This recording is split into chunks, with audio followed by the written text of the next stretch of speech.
जम्मू कश्मीर के लोगों के साथ साथ यहाँ की सियासी जमातें चाहती थी कि यहाँ पे असेंबली इंतखाबात मुनाकिद हो। हालांकि इस हवाले से सुप्रीम कोर्ट ऑफ इंडिया ने भी ऑर्डर दिया था कि रवां साल के सितंबर तक यहाँ पे असेंबली इंतखाबात मुनाकिद कराए जाए। वही हालिया दिनों इलेक्शन कमीशन ऑफ इंडिया की जानिब से फैसला लिया गया कि जम्मू कश्मीर में इंतखाबी अमल जो है 3 मरहलों में मुनक़िद कराया जाएगा। वही अगर हम मुख्तलिफ सियासी जमातों की बात करें, मुख्तलिफ सियासी जमातों की जानिब से उम्मीदवारों की फहरिस्त को हतमी शक्ल दे दी गई है, जबकि कई सियासी जमातों की जानिब से अभी उम्मीदवारों की फहरिस्त को हतमी शक्ल नहीं दे दी गई है। वही आपको ये भी बता दूं, कल 27 अगस्त को कागजात नामजदगी का आखिरी डेट है। अवामी इत्तेहाद पार्टी की जानिब से इस बार नए चेहरों को मौका मिला है, तो मैं एक ऐसे शख्स से आपको मिलाना चाहूंगी जिन्हें अनंतनाग असेंबली हल्के यानी अनंतनाग 44 के लिए बतौर उम्मीदवार के नामजद किया गया है। तो सीधे ही आपको इन्हीं से मिलाती हूँ। जी हाँ, मेरी मुराद है तौसीफ निसार से। जी, आपका इस्तकबाल करते हैं। सबसे पहले आपसे जानना चाहेंगे, जिस तरह से अगर हम अवामी इत्तेहाद पार्टी की बात करें, इस बार नए चेहरों को मौका मिला है, लेकिन सबसे पहले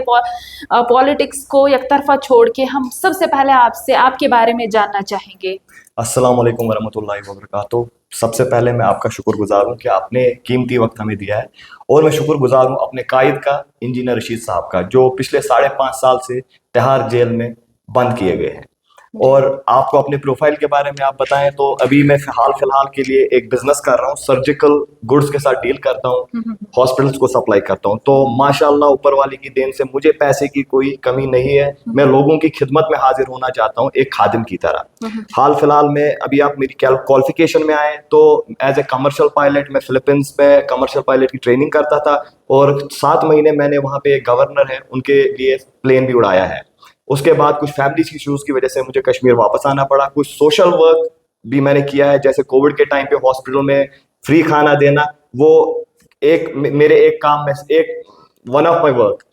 बताइए। तो कई सारे लोग ऐसे होते हैं जो इख्तिदार के भूखे होते हैं या जो पैसा कमाने के लिए ये रास्ता चुनते हैं। क्या आप माने कि आप भी इसीलिए ये पार्टी आपने इसीलिए ज्वाइन की? बिल्कुल। देखिए, जैसे आप सब लोग जानते हैं, हमारे कायद इंजीनियर रशीद कभी भी इख्तिदार के पीछे नहीं भागे। इख्तिदार के पीछे भागते तो अभी मेरे हिसाब से वो जेल से बाहर होने चाहिए थे, लेकिन वो जेल में इसलिए रह रहे हैं हमारी कौम के लिए। उसने जेल में अपने 5.5 साल दिए हैं, और उसी कायद के पीछे हम भी चल रहे हैं। मैं 2016 से पार्टी के साथ जुड़ा हुआ हूँ, और उन्हीं के रूल्स एंड रेगुलेशंस के हिसाब से अपना काम आगे बढ़ा रहा हूँ।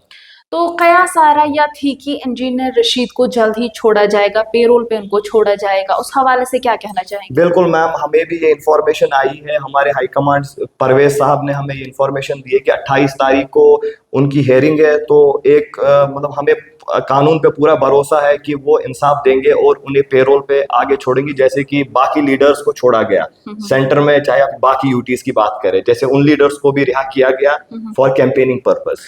तो जिस तरह से आपको अनंतनाग असेंबली हल्के के लिए एआईपी से बतौर मैंडेट मिला है, तो उस हवाले से हमें बताइए, क्या कुछ रहेगा प्लान वगैरह? देखिए मैम, सबसे पहली चीज हम करके दिखाते हैं, बोलते नहीं है। जैसे कि आप 77 साल पार्टी सिर्फ बोल रही थी और at the ground they were zero.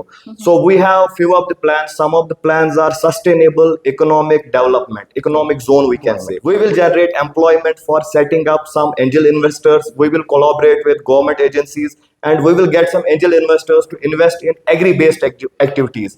And we will try to make Anantnag one of the model town of whole Kashmir. तो अगर हम दूसरी पार्टियों की बात करें, जिस तरह से उनकी जानिब से मैनिफेस्टो सामने रखा गया, क्या आपकी पार्टी की जानिब से कोई मैनिफेस्टो है? देखिए मैम, अभी हमारा मैनिफेस्टो तो तैयार हुआ नहीं है। कबल 2 दिनों में वो तैयार हो जाएगा। आपको ब्रीफ में बताऊं तो हमारा manifesto justice, peace and development है। आप इनको कोरिलेट करें तो एक के बाद एक फॉलो करता है। जब जस्टिस होगी तब पीस होगा, जब पीस होगा तब डेवलपमेंट होगी। तो हमारे कायद इंशाल्लाह कबल 2 दिनों में आपके पास हमारा मैनिफेस्टो भी सामने होगा। तो अगर अनंतनाग की बात करें, यहाँ पे आपके मद्दे मुकाबिल कई नामी गिरामी लीडर है, चाहे जी हम मैम। पीडीपी की बात करें, महबूब बेग की बात करें या जी मैम। दीगर, चूंकि ऐसा माना जा रहा है कि नेशनल कांग्रेस अलायंस में काम करेगा, तो वो आपके हरीफ है। ऐसे में आप अपने आप को कहाँ पे देखते हैं? देखिए मैम, पीडीपी का आप हाल जाने तो पिछले कुछ टर्म्स हमने उनको दी है, हमारे यूथ ने, हमारे लोगों ने उस कुछ टर्म्स के लिए रूल करने को दी थी, लेकिन उनका रिजल्ट जीरो आया, जो था भी वो भी चला गया हमारे पास। अभी आप बात करें कांग्रेस की, कांग्रेस तो कह रहे हैं कि अडॉप्टिव किसी और जगह से एक कैंडिडेट को लाएंगे और यहाँ प्लांट करेंगे। तो मैं नहीं चाहता कि बाहर के लोग हमारे टाउन पे सिस्टम को चलाए, तो बेहतर रहेगा कि जो आपके टाउन का हो, जो इस टाउन को अच्छे से जानता हो, इसकी इसकी अंदरूनी चीजों को जानता हो, कहाँ पे डेवलपमेंट की रिक्वायरमेंट है, उस कैंडिडेट को आगे मौका मिलना चाहिए। और मैं अनंतनाग की आवाम से अपील करूंगा कि आप प्लीज प्लीज प्लीज एक नया बीज बोए और उसका फल देखे कैसा है। आप बीज बो चुके हैं, पुराने बीज, और उसका फल जीरो निकला है। अभी आपके साथ नया बीज अवामी इत्तेहाद पार्टी है, इंजीनियर रशीद साहब आपके सामने एक नई पार्टी उभर के आई है, आप इनका साथ दें और देखें अगले 5 साल में हम कैसे तकदीर बदल देते हैं तो कश्मीर किन की। चीजों पे आप काम करेंगे अगर आपकी हुकूमत आई? जैसे कि मैंने आपको बोला, सबसे पहली चीज इकोनॉमी है, हम इकोनॉमी को ही डेवलप करेंगे। मैं आपको अपना बैकग्राउंड बताऊं तो मैं एक बिजनेस फैमिली से वाबस्ता रखता हूं और मेरा दिमाग हमेशा इकोनॉमी पे ही जाता है, ताकि इकोनॉमी आपकी सस्टेन रहे, उसकी वजह से यूथ को हम एंगेज करें, ताकि हमारे यूथ जो यहाँ यहाँ से पंजाब, यहाँ से हरियाणा कुछ काम करने के लिए जाते हैं, वो काम उनको यहाँ पे मिलना चाहिए। उसके बिना हमारा एक और हेल्थ केयर सेक्टर है। छोटी सी बात आपको बताऊं, हमारा जीएमसी एसोसिएट हॉस्पिटल जो है, इसमें एक छोटी सी फैसिलिटी के लिए आपको बाहर टेस्ट कराने जाना पड़ता है, एमआरआई फैसिलिटी अवेलेबल नहीं है। एक कॉमन मैन के लिए 4,000 रुपए एमआरआई पे खर्च करना बहुत बड़ी बात होती है। एक एवरेज इंसान की सैलरी 7,000 रुपए होती है। अब 4,000 उसके गए तो क्या कर लेगा वो आगे जाके अपनी फैमिली के तो लिए। जिस तरह से नॉर्थ कश्मीर के लोगों ने अवामी इत्तेहाद पार्टी पर भरोसा जताया, उन्हें मोहब्बत दी, उन्हें वोट दिया, क्या आपको लगता है कि साउथ कश्मीर के लोग भी उसी तरह से आपको प्यार देंगे, मोहब्बत देंगे और वो भी अपना वोट कास्ट करेंगे? मैं तहे दिल से अनंतनाग के लोगों से अपील करता हूं, जैसे कि नॉर्थ कश्मीर ने इंजीनियर रशीद साहब की लहर का साथ दिया है, उनके उनकी कारकर्दगी देख के उनने जो साथ दिया है, वो साथ साउथ कश्मीर से भी आए। मैं आप सब लोगों से रिक्वेस्ट करता हूं कि आप आगे बढ़े। मैं भी एक कॉमन मैन की तरह हूं, मैं भी जानता हूं कि हमारी मुश्किलातें क्या है। जैसे खास तौर आपको बता दूं, हमारे हॉस्पिटल, हमारे मैटरनिटी हॉस्पिटल, एक हमारा म्युनिसिपलिटी का एक कॉम्प्लेक्स बना हुआ है, वो भी पिछले कबल 10 सालों से वो वैसे का वैसा पड़ा है, लग रहा है कि वीराना है।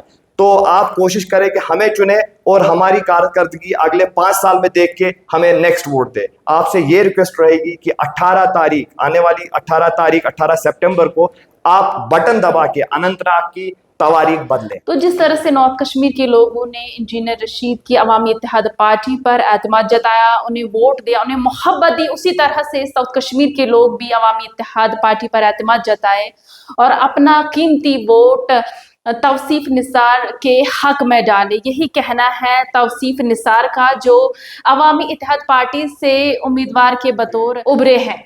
अब ये लिए इतना ही। मजीद अपडेट्स के लिए बने रहे हमारे साथ।